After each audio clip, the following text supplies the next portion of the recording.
This is Democracy Now! I'm Mimi Goodman. We turn now to China, where authorities have been accused of systematically separating Muslim children from their families in the far western region of Xinjiang. According to a new report commissioned by the BBC, China's rushing to build boarding schools where children, mostly from the Uyghur community, are deliberately removed from their families as well as their language and culture. Critics accuse China of attempting to culturally re-engineer minority societies. This comes as an estimated 1 million adults from the Uyghur community are being imprisoned in camps that China claims are vocational training centers designed to combat extremism. Many of the children who have detained parents or other family members are more vulnerable to removal. Well, last week, Nermeen Sheikh and I sat down and spoke to independent researcher Adrian Zenz, who did the research for the BBC report. He's an expert on China's minority policies in Xinjiang and Tibet.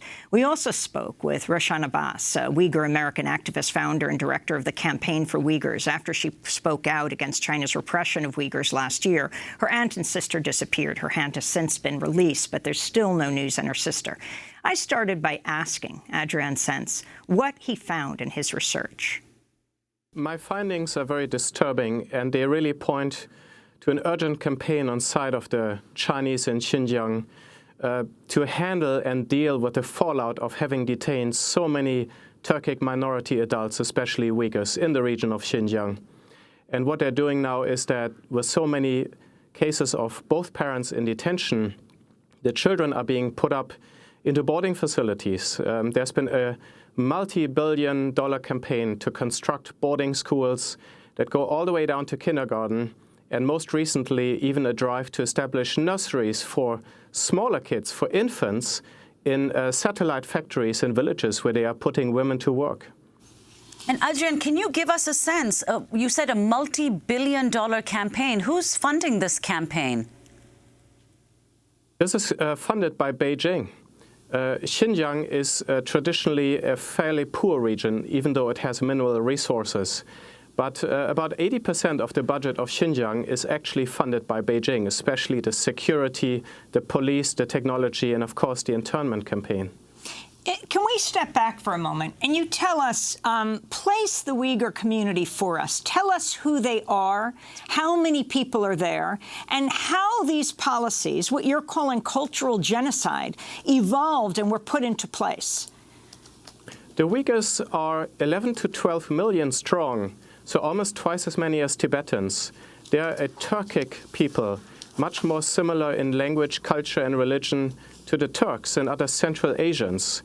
Most of them are Muslim, and they have many more similarities to Central Asia than to Beijing. That's also the trouble. They feel distinct. They don't necessarily feel that they belong to China. Mao Zedong invaded the area in 1949 with his armies. Now the trouble is that Beijing has been trying to govern this region and integrate these people into the Chinese country and into the Chinese language and culture. But the Uyghurs have been resisting this, at times also with violent attacks. Now the Chinese are launching an unprecedented campaign of putting possibly 1 million or more of the Uyghurs and other Turkic minorities into so-called re-education camps, where they're being brainwashed and they're being culturally assimilated. They're being told not to believe in their religion. They're being taught the Chinese language. And Adrian, you've said you wrote a recent piece for the New York Times saying that the Chinese Communist Party's current re-education drive is an upgraded version of the Cultural Revolution. So I'd like you to talk about that. And also that Xi Jinping's government, the ultimate goal of this government is to exercise, quote, complete ideological supremacy. Could you elaborate on that and explain what some of the reasons are that Uyghurs can be detained? I mean, you say in the piece it includes things like putting too much gas in one's car, refusing to smoke in public, or receiving phone calls from relatives overseas. Yes, a very good question. In order to understand what's really going on, we need to zoom out to the wider picture. The Chinese Communist Party is really waging a war against any competing ideology, especially organized religions. This includes Islam, it includes Christianity, but to an increasing extent also indigenous Chinese religions. In the Cultural Revolution in the 1970s, the Communist Party really tried to eradicate traditional belief, traditional customs, traditional culture, and especially religious belief. It was very messy, it was very uncoordinated. What we are now seeing under President Xi Jinping is a very sophisticated, well-funded, and technologically advanced campaign to control ethnic minorities, religious believers, including house churches. Minorities such as Tibetans and Uyghurs are now living in a virtual police state where you have cameras on every street corner, where you have artificial intelligence, huge data streams flowing into databases that are being used for predictive policing to think this person is behaving different than they behaved yesterday. There's examples of people who didn't enter through the front door, but the house through the back door. And then this flags an alert at the police station. This is an unprecedented now internment campaign in Xinjiang, worse than ever in the history of China, and it's the largest incarceration of a particular ethnic minority since the Holocaust. Well, Adrian, I mean, it is remarkable that this crackdown is occurring at the same time as China is investing so heavily in Muslim countries through their Belt and Road Initiative. 37 countries have written to the UN in support of China's policies in Xinjiang. It's especially striking that no Muslim country has signed the other letter protesting the treatment of the Uyghur population. But a number of Muslim countries have signed a letter, including Saudi Arabia, Pakistan, Oman, Qatar, and the United Arab Emirates, supporting the policies against the Uyghur community. So could you talk about this initiative by Xi Jinping and the increasing dependence of a number of countries, Muslim countries included, and countries across Africa on China, both for aid as well as trade? China has been waiting for a long time, I believe, to step up to the international stage and to take up what it believes to be its rightful place. China, as by name, is called Zhongguo in Chinese, which means the middle country or the middle kingdom. It used to be the center of its world, and it seeks to be that again. The Communist Party is really embarking on an unprecedented global influence campaign with the ultimate goal of ensuring its own long-term survival. It does that by exerting unprecedented influence in the world, particularly in the developing world. If you look at the letter and the counter-letter, the letter supporting China's atrocities in Xinjiang was mostly signed by developing countries. And as you said, many of them Muslim majority countries were basically betraying their Muslim brothers, the Uyghurs and the Kazakhs in Xinjiang. The other counter-letter was mostly signed by Western nations. And China was proudly boasting, look, we have isolated the West. The West has no clout over these developing countries, but we have garnered the support of 37 countries, most of them developing nations. This shows the link between what's happening in Xinjiang and China's Belt and Road Initiative. And it is so important to understand that what's happening in Xinjiang will not stay in Xinjiang, but has significance not only for China's wider crackdown on religion in its entire country, but for China's export of an authoritarian ideology and the related advanced technology of surveillance and policing into the Belt and Road countries and around the world. Well, can you explain who are the Belt and Road countries? This is trying to go back to the ancient Silk Route, which was trade links by land and also to an extent by sea between mainly the Middle East and Europe on the one hand, and China on the other hand. So we have all of Central Asia, the entire Middle East, we have Southeast Asia, but China, of course, is trying to expand the picture, building on the ancient analogy. African countries are included. In fact, even Antarctica has been made part of the Belt and Road Initiative. Well, earlier this year, Human Rights Watch revealed new details about how China's carrying out mass surveillance in Xinjiang, in part thanks to a mobile app that lets authorities monitor the Muslim population. This video was produced by Human Rights Watch. It begins with a Uyghur student. I used to be one of those people, like, I got nothing to hide, I'm just a student, but I was very wrong. They're targeting everyone. As long as you're going out of your house, you're being surveilled. In Xinjiang, in northwestern China, 13 million Turkic Muslims are already enduring extraordinary suppression at the hands of the Chinese government. And authorities there are building a surveillance state to be able to track their every move. Across the northwestern province of Xinjiang, an estimated 1 million Chinese Muslims have vanished into a vast network of detention centers for what China calls re-education. The region is now under what's probably the most intense government surveillance in the world. Every 200 meters would have a police checkpoint. And then on top of that, there are all these checkpoints at public places wherever you go. If you're Uyghur, they stop you. They would just say, "Where's your ID? I want to check your ID." They would punch in the ID number and then they would see everything about you.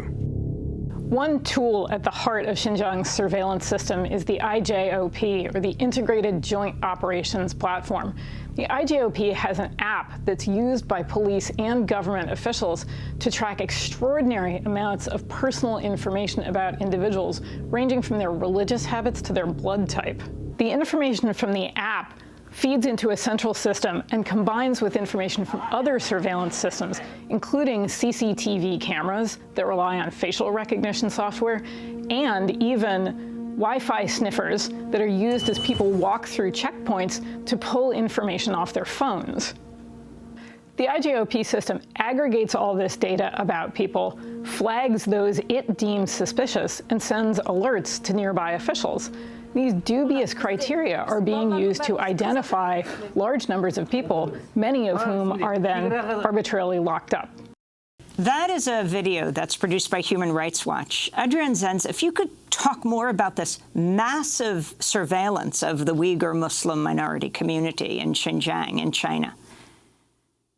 China is rapidly developing cutting-edge surveillance technology. It's becoming a world leader in terms of facial recognition that relies on three-dimensional technology, and then big data analysis. Smart city technology means that you are covering an entire city in cameras, in surveillance, in police information systems and databases. All the checkpoints that the Uyghurs have to go through, they swipe their ID, there's a facial recognition scan, there's airport-like scanners. All of this information, as I said in the video, is being combined.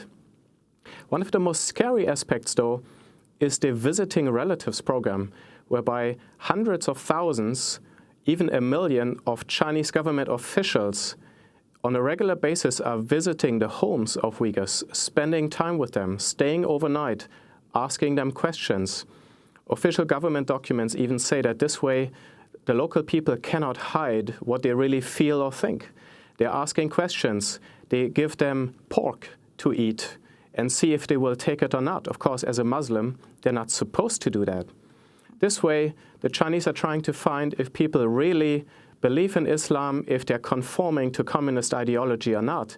All the information that they gather during these very intrusive family visits is being entered into this police app that Human Rights Watch was able to reverse engineer. Well, I'd like to bring in Rushan Abbas, a Uyghur-American activist who's also with us in D.C. She's the founder and director of Campaign for Uyghurs. After she spoke out against China's repression of the Uyghurs last year, her aunt and sister disappeared. Her aunt has since been released, but there's still no news of her sister. Her recent article in USA Today is headlined, "I've fought China's slow-motion genocide of Uyghur Muslims. Now my family are victims." Rushan Abbas, welcome back to Democracy Now! Could you tell us your own response to this report that came out and explain why you say there's a cultural genocide happening? Because the Uyghurs are being targeted because of our ethnicity and our culture and our language and our religion. Everything that makes Uyghur people unique is being treated as a crime. The Chinese ambassador Cui told the reporters that the camps are set up there to make the Uyghur people normal persons. So all this unique cultural identity of the Uyghur people are making Uyghurs abnormal people. And our religion and our culture is being called illegal in China today, as Islam is completely being banned. Therefore, the religion and the culture and the language are being treated as a mental disease. And when you hear about these reports of surveillance, facial recognition software, control of the Uyghur population, what do you understand has been taking place from your reports within your family still there? The Uyghur people and our homeland is set up as a testing ground, as a pilot program. The Chinese government, the Beijing regime, is using this against the Uyghurs because they see the Uyghurs as a threat.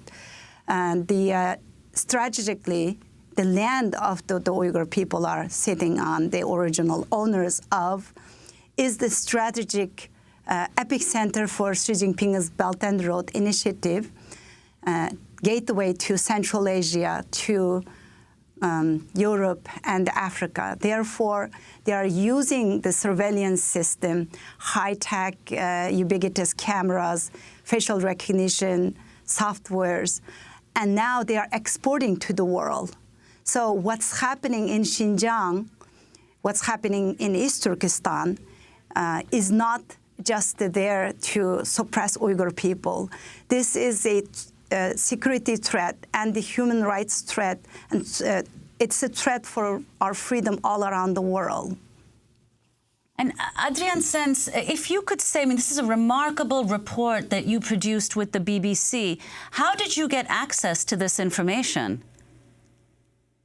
Well, I have spent a lot of time analyzing government documents and government reports, and there's really a trove of information that can be found at different levels of the government's own administration, where they are talking about their policy.